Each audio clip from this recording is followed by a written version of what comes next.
गणेशाय नमः. सार्थ श्री ज्ञानेश्वरी. माऊलींच्या चरणी माझे साष्टांग दंडवत. अजान वृक्षाची पाने जाण, जो भक्षून करील अनुष्ठान, त्यासी साध्य होईल ज्ञान, येथे संशय नाही.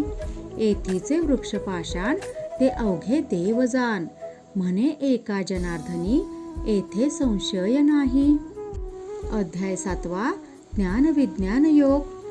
हा अध्याय आपण 3 भागात पूर्ण करणार आहोत. भाग पहिला. या अध्याय कथा निरूपणास प्रारंभ करताना ज्ञानदेव म्हणतात, तो भगवान श्रीकृष्ण अर्जुनास म्हणाला, पार्था, तू आता निश्चितपणे योग संपन्न म्हणजेच योगाच्या ज्ञानाने युक्त झाला आहेस. हे अर्जुना, मी तुला आता असे ज्ञान देणार आहे की ब्रह्मज्ञान आणि प्रपंच ज्ञान सांगणार आहे, जेणेकरून तुला माझी एखाद्या रत्नाप्रमाणे अचूक पारख होईल. तू मला पूर्णपणे जाणशील. माझे स्वरूप ज्ञान जाणून घेताना या प्रपंच ज्ञानाची व विज्ञानाची ओळख करून घेणे गरजेचे आहे असे तुला वाटत असेल, पण जोवर तू विज्ञान समजून घेणार नाहीस तोवर ज्ञान नेमकेपणाने कळणार नाही. ज्याप्रमाणे किनाऱ्याला टेकलेली नाव पुढे जात नाही, तशीच माणसाची बुद्धी ही स्वरूप ज्ञानापाशी स्थिरावते, कुंठित होते. बुद्धी मागे फिरली थांबली की विचारही मागे फिरतात आणि मग तर्काचे चातुर्यही पुढे चालत नाही. पार्था, आत्मस्वरूपाला मला जाणून घेते ते ज्ञान, बाकीचे सर्व ते प्रपंच ज्ञान म्हणजेच विज्ञान होय. जेव्हा अभ्यासकाच्या ठाईचे अज्ञान नाहीसे होते, तेव्हा विज्ञान संपूर्णतः जळून जाते. मग मागे जे उरते तेच शुद्ध ज्ञान होय. ते ज्ञान म्हणजे असे ज्ञान की जिथे बोलणाऱ्यांचे बोलणे खुंटून जाते, ऐकणाऱ्यांची श्रवण तृप्ती होते आणि त्याच्या ठाई लहान मोठे हा भेद राहत नाही. ज्याच्या योगे ऐकणाऱ्यांच्या मनातील अनेक हेतू उद्देश हे पूर्ण होतील, असे गूढ ज्ञान मी तुला साध्या सोप्या शब्दातून आता सांगणार आहे. अर्जुना, हजारो लोकांमध्ये एखादाच असा असतो की ज्याला हे शुद्ध ज्ञान प्राप्त करून घेण्याची इच्छा असते. मला जाणणारा पुरुष हा विरळाच असतो. पार्था, ज्याप्रमाणे एक एक उत्तम सैनिक निवडावा, लक्षावधीची फौज उभी करावी आणि प्रत्यक्ष युद्धाचे वेळी जेव्हा प्रत्यक्ष शस्त्राचे वार अंगावर घेण्याची वेळ येते तेव्हा एखाद्यालाच विजय मिळतो, त्याप्रमाणे माझ्या ज्ञानप्राप्तीसाठी कोट्यावधी जीव आस्थेच्या पुरात उड्या मारतात, पण त्यांच्यातील एखादाच पैलतीऱ्यापर्यंत जातो. तसा एखादाच माझ्या स्वरूपापर्यंत येऊन मिळतो.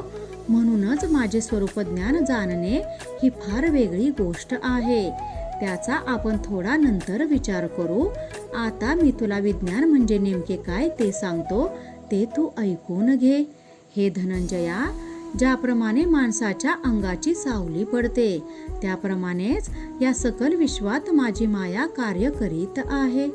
हिलाच कोणी माझी अष्टधा प्रकृती असे म्हणतात. तिचे 8 प्रकार आहेत आणि हिच्यापासून हे त्रैलोक्य निर्माण होते. ही 8 प्रकारांनी कशी निराळी आहे अशी शंका जर तू मनात आणशील तर तोच विचार मी सांगतो, ऐक. पाणी, अग्नी, पृथ्वी, प्रकाश, मन, वारा, बुद्धी आणि अहंकार असे त्या प्रकृतीचे 8 प्रकार सांगता येतील. अर्जुना, या 8 भागांची जी साम्य स्थिती म्हणजेच तिचे एकत्रीकरण, तीच माझी परमप्रकृती समजावी. तिलाच जीव असे म्हणतात. जी जीवदशा आहे ना, तीच जगाला सजीव करते. त्याच्या मनाकडून ती जीवाला शोक, दुःख, मोह मानण्यास लावते. हिच्या सानिध्याने बुद्धीच्या अंगी ज्ञान उत्पन्न होते व ही अहंकाराच्या कुशलतेने जगाला धरिले करते. ही सूक्ष्म प्रकृती जेव्हा तिच्याच इच्छेने स्थूल प्रकृतीशी संयुक्त होते, तेव्हाच सृष्टीत एकापासून एक अशी प्राणी निर्मितीची टाकसाळ चालू होते. या टाकसाळीमधून अंडज, स्वदेज, जारज, उद्बीज अशा 4 प्रकारच्या असंख्य आकृत्या व्यक्तित्वाला येऊ लागतात.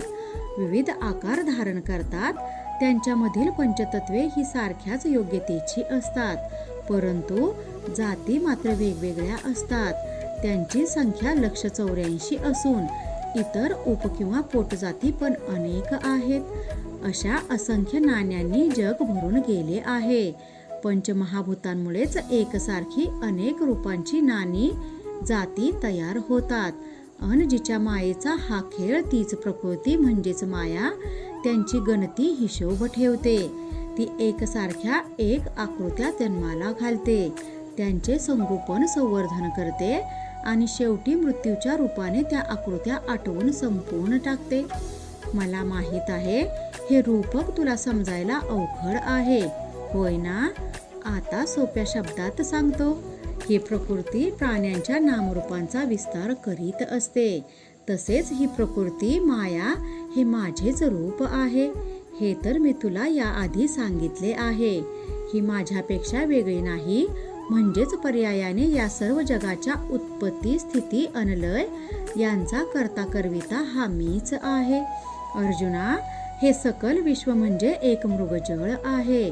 जसे मृगजळ म्हणजे सूर्यकिरणे नाहीत तर प्रत्यक्ष सूर्यच. अर्जुना, ज्या प्रकृतीपासून ही सृष्टी निर्माण होत आहे तिचे जर मूळ शोधत मागे मागे गेले तर ते माझ्यापाशीच येऊन थांबते.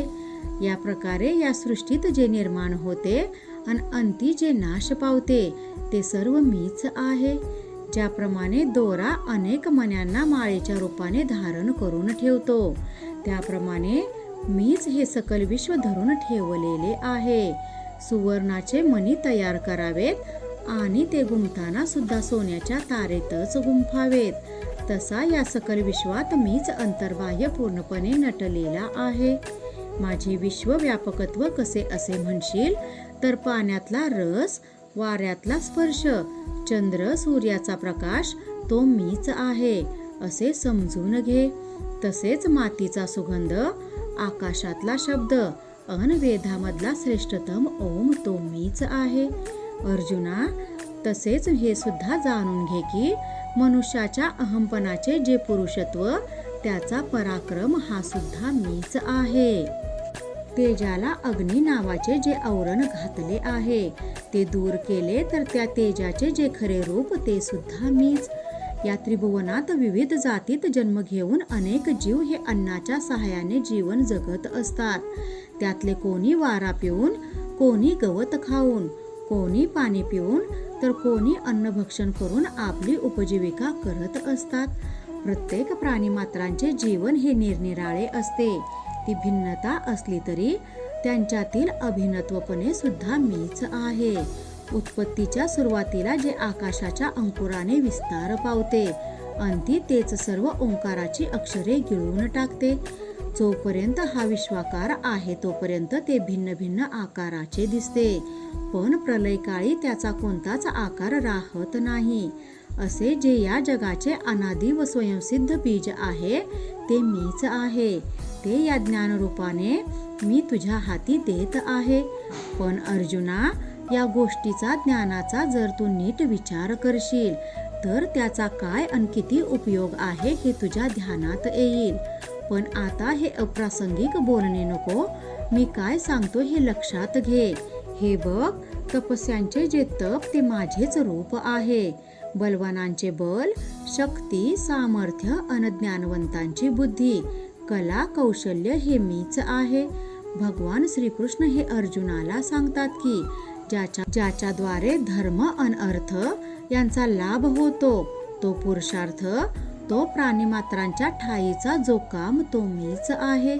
जरी मनीच्या विकारांमुळे इंद्रियांच्या इच्छाप्रमाणे आचरण झाले तरी तो काम धर्माविरुद्ध जाऊ देऊ नये. तो काम निषेधाची वाट सोडून विधीच्या योग्य वाटेने जातो. त्यांच्या सोबत नियमरूपी मशाली पेटलेल्या असतात. अशा प्रकारे या कामामार्फत धर्माचरण चालते. त्यामुळे संसारात राहत असणाऱ्याला सुद्धा मोक्षप्राप्ती होते. तो काम वेदांनी गौरवलेल्या कर्मरूपी मांडवावर आपली कर्मफळाची मोक्षफळे हाती येईपर्यंत वेल वाढवीत असतो. योगाभ्यासाचा जो जनक, जो निर्माता तो भगवान श्रीकृष्ण अर्जुनास सांगतो की अशा नियमबद्ध राहणाऱ्या प्राणीमात्रास जो बीजरूप ठरतो तो काम सुद्धा मीच आहे. पार्था, अरे हे असं एक एक करत तुला काय आणि किती बरं सांगू. तेव्हा आता तूच हे सर्वज्ञपणे जाणून घे की वस्तू मात्र म्हणून जे जे काही आहे ते सर्व मीच आहे. सत्व, रज आणि तम हे विकार सुद्धा माझ्यापासून निर्माण झाले आहेत. हे सर्व जरी माझ्यापासून उत्पन्न झालेले असले तरी मी मात्र या कशात नाही कसा. तर ज्याप्रमाणे स्वप्नातील जलाशयात जागृती बुडत नाही ना तसा, ज्याप्रमाणे बीजामध्ये सर्व शक्ती गोठलेली असते म्हणून तिच्यातून नवा अंकुर फुटतो, त्याचे वाढून पुढे झाड आणि लाकूड तयार होते. पण त्या लाकडात काय बीज असते का? त्याप्रमाणे सात्विकाधिक सर्व विकार हे जरी माझ्यापासून उत्पन्न झालेले असले तरी त्यांच्यामध्ये मी नाही. आकाशात ढग उत्पन्न होतात पण त्या ढगांमध्ये शुद्ध आकाश नसते किंवा ढगात जे पाणी असते त्या पाण्यात काही ढग नसतात. पाण्याच्या घर्षणाने तेजस्वी वीज चमकते पण त्या विजेच्या तेजात कधी पाणी असते का? अग्नीपासून धुराचे लोटच्या लोट तयार होत असले तरी त्या धुरात काही अग्नी नसतो. त्याप्रमाणे सात्विकाधिक विकार हे माझ्यापासूनच उत्पन्न झाले असले तरी मी मात्र त्यांच्यात नाही हे लक्षात घे. तरी पण जसे पाण्यापासून उत्पन्न झालेले गोंडाळ पाण्यालाच झाकून टाकते, ढग आकाशाला झाकून टाकतात. अर्जुना, स्वप्न हे खोटे, पण आपण झोपेत स्वप्न जेव्हा पाहतो त्यावेळी आपल्याला ते खरे वाटते, कारण त्यावेळी स्वप्न आपल्याला आपली आठवण होऊ देत नाही. आता आणखी एक दृष्टांत ऐक. हे बघ, जसे आपल्या डोळ्यातले पाणी डोळ्यात गोठून त्याचा डोळ्यावर पडदा आला की डोळ्याला दिसत नाही, दृष्टी अंध होते, त्याप्रमाणे माझ्यापासून उत्पन्न झालेली माझीच त्रिगुणात्मक माया ही माझे स्वरूप जाणून घेण्यामधला अडसर पडदा निर्माण झाली आहे. तसेच पाण्यापासून तयार झालेले मोती पाण्यात विरघळत नाहीत, तसे हे सर्व प्राणी मात्र माझ्यापासून उत्पन्न झाले असले तरी ते मायेमुळे मला ओळखत नाहीत, माझ्याशी येऊन मिळत नाहीत. मातीचा घट कच्चा असला तर तो मातीत मिसळला जातो, पण तो भाजल्यावर मातीशी एकरूप होत नाही. त्याप्रमाणे सर्व प्राणी हे माझेच अवयव आकार असले तरी ते मायेमुळे जीवपणाला आलेले आहेत. माझ्यापासूनच निर्माण झालेले असूनही ते मला ओळखत नाहीत, तर ते त्यांच्या जीवाभावामुळे मी अन माझे या भ्रमानेच आंधळे होऊन जगात वावरत असतात. कृपा त्या ज्ञानेश्वरीची, करून घ्या शुद्धी भक्तीने अंतरंगाची. रामकृष्ण हरी. गीता भागवत ज्ञानेश्वरी.